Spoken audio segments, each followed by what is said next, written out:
mo? Tama mo na yung abogado mo, asa na siya? Di ba gusto mo patunayan sa akin na wala kang kinalaman sa pagkamatay ni Joel? O gawin mo! Umalis ka na nga dito. Ang kapal ng mukha mo. Hindi ako aalis.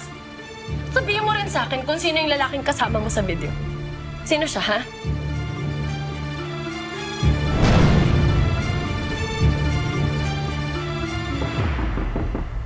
Andeng?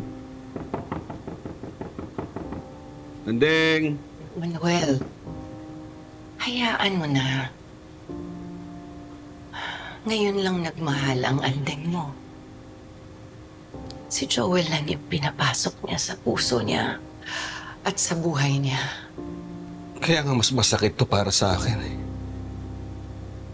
Isipin mo, ngayon lang siya ulit nagtiwala sa isang lalaki simula nung iniwan ko kayo. Katapos ganito pa yung nangyari. Kung talagang naniniwala ka na may kinalaman ako sa nangyari sa Joel na yon, hindi ka ba natatakot?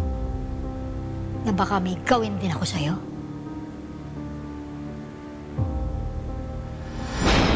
Ano? Natakot ka, no? Kaya umalis ka na. Umalis ka na nga kasi. Hindi ako aalis! Asan na yung abogado mo? Ano, kanina pa tayo nandito eh! Hindi mo ako utusan. So bakit gagawin ko yung bagay na inuutos mo sa akin? Isa pa, wala ako obligasyon sa'yo para patunayan inosente ako. Kaya mabuti pa, lumayas ka na. Lumayas ka na! Teka nga! Bakit ba kanina ka pa madaling-madali na paalisin ako? Andito ba yung lalaking kasama mo sa video na kinuhanan ni Joel? Ha? Tinatago mo siya dito? At ano siya? Kasabot mo sa pagpatay kay Joel? Ha? Bakit mo pinatay si Joel? Wala naman siyang ginagawa sa'yo. Bakit mo ginawa yon?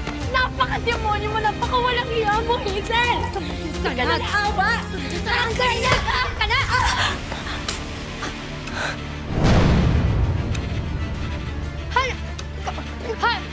Ano ba bang ginagawa? Alas ka na nga dito. Hindi naman ng trespassing. Kung tutuusin, kayo maraming atraso sa akin. Naintindihan mo?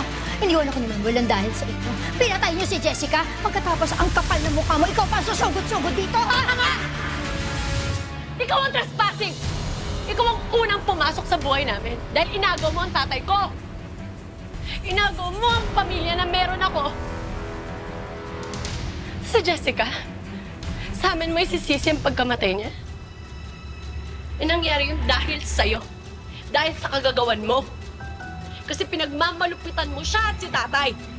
Dahil din sa'yo, hindi kami! Ano ba sinasabi mo? Tumigil ka na, umalis ka na dito. Umalis ka na dito. Sinabi na umalis ka na.